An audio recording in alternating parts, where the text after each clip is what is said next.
Section 2.6, combinations of functions, composite functions. We're going to stick mostly to just two topics in this. We're really not going to do too much with the combinations of functions. We're going to do composition of functions. And we're going to talk more about domain. Now, several sections ago, we did start with domain, and we looked at graphs. And we said domain was, and we looked at graphs, and when we looked at ordered pairs, we said that domain was the set of all x coordinates, and the range was set of all y coordinates. And that's fine if we got pictures, but we're going to talk about some formulas here. So, talking about some domain here.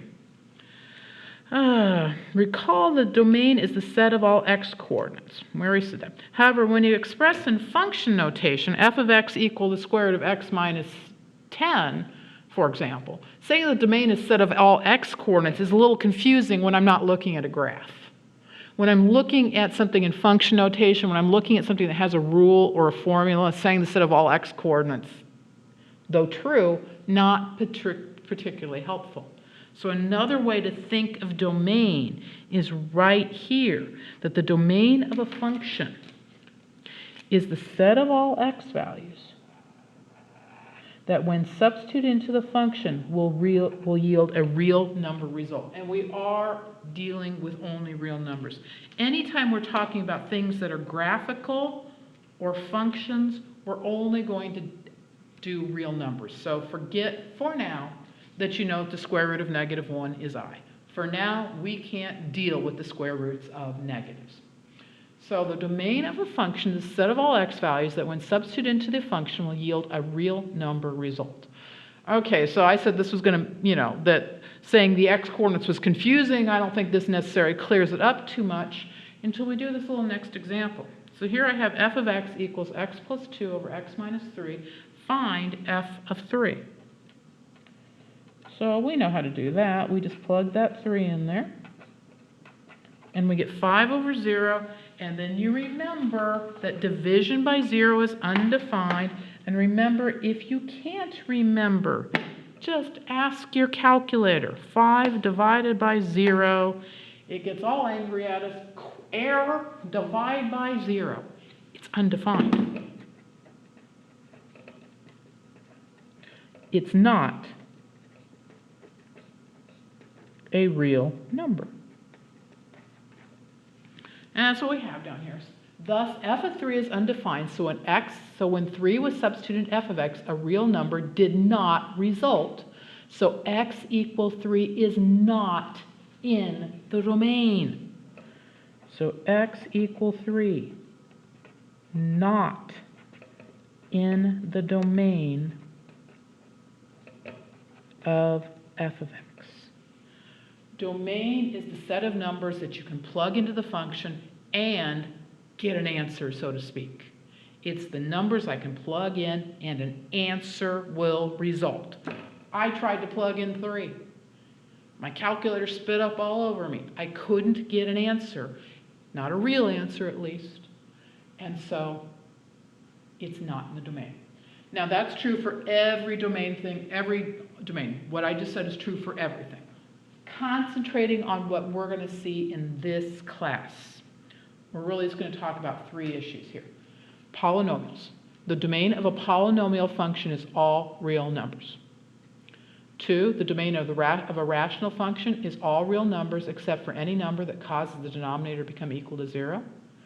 3, the domain of the square root function of a square root function is the set of all of x values that will result in the argument of the radical, the inside of the radical. That's also called the radicand. So if you see the phrase radicand, I think a video that I posted, they say radicand. That just means the inside of the radical. I like the word argument. That's still the inside. The domain of a square root of a function is the set of all x values that will result in the argument of the radical, the inside of the radical, being greater than or equal to 0. So let's use those little facts. Find the domain of each of the following. Fact: a polynomial is an expression with only whole number exponents with no variables and radicals or denominators. So I look at this guy right here, and that is a polynomial. And so you then just use the fact that the domain is all real numbers. So fact, domain is all real numbers. And then I don't care how you write that out. You can write that phrase. That's good enough. Interval notation, which I believe is what the computer wants, would be negative infinity to infinity. Then if you're old like me, and maybe you had an old algebra teacher somewhere, there used to be a funky symbol like that, which also stood for all real numbers. Just get your point across to me. Now, that's good enough, but it's my job to explain why sometimes, to try to make you understand mathematics. Domain is the set of all x values that when substituted to a function will yield a real number result. It's the numbers you can plug in and get an answer. It's the numbers that if you plugged it in your calculator would happily give you an answer. Well, let's look at this. This polynomial and all polynomials, not just this one, all polynomials are composed of multiplication, right? 2 times x squared, and x squared is multiplication, x times x. It's composed of multiplication, adding, subtracting. So think back to elementary school math. You were never told, oh, you can add any number you want except 12. You can add all numbers. You were never told you can subtract every number except. You can subtract all numbers. And the same thing with multiplication. You can multiply any 2 numbers. You may not enjoy it, but there were no restrictions on adding, subtracting, multiplying.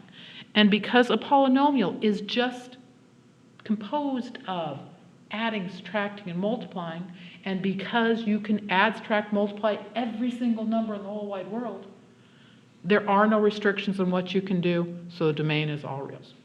But like I said, you're okay with just saying, gosh, it's a polynomial. The domain is all real numbers. Next example, find the domain of each of the following. Fact, a rational function is a fractional expression with only whole number numerator and denominator.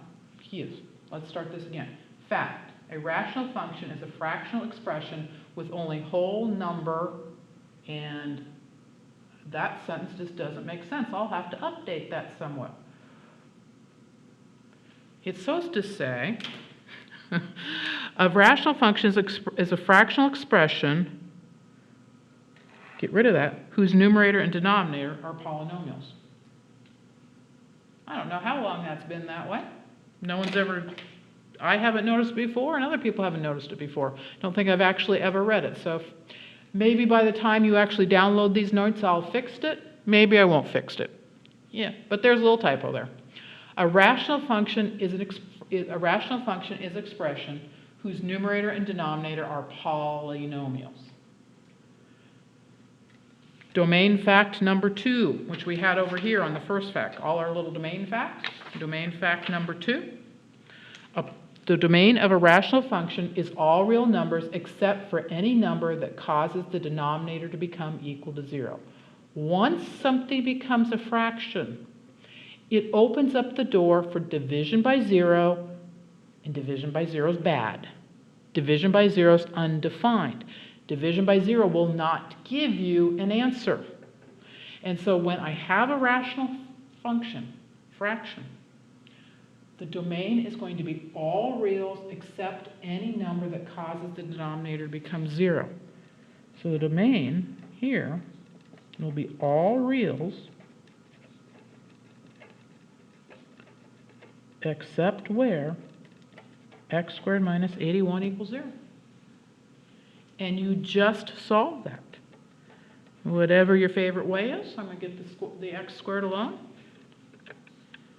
Then I'm going to take the square root of both sides, remembering that all important plus or minus. And so x equals plus or minus 9. And then for me, you can write that any way you want. All reals except plus or minus 9. I will accept that.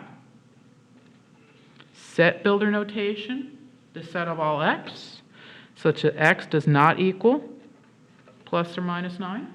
I'll accept that. That should have a curly bracket on the end.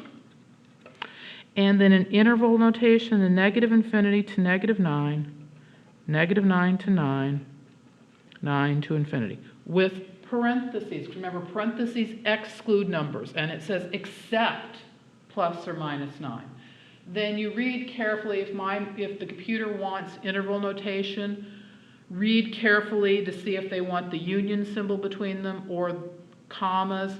I'm not going to be picky, the computer's picky, so read carefully. So there's the domain, and there's the correct way to do it. But many of you will give me this answer. Wrong is to do this.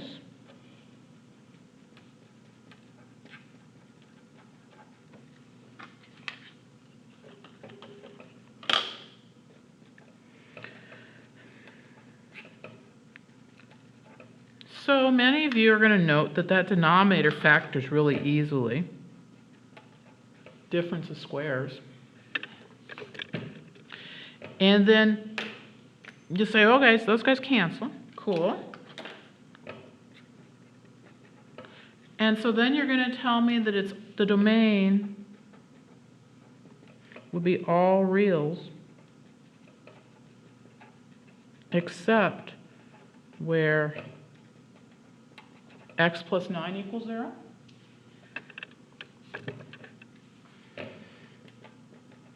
So all reals except x equal negative 9. Those two answers are different. All reals except plus or minus 9. All real answers except negative 9. And I've already told you that this guy's wrong. This is wrong because these guys aren't really equal. I can't, I could try to show you a graph of how they're not equal, but just going to trust me on this, that these guys aren't really equal. They are almost equal. And generally, us algebra teachers are so happy that you remember to factor then cancel that we don't tell you the whole story that these guys aren't actually equal.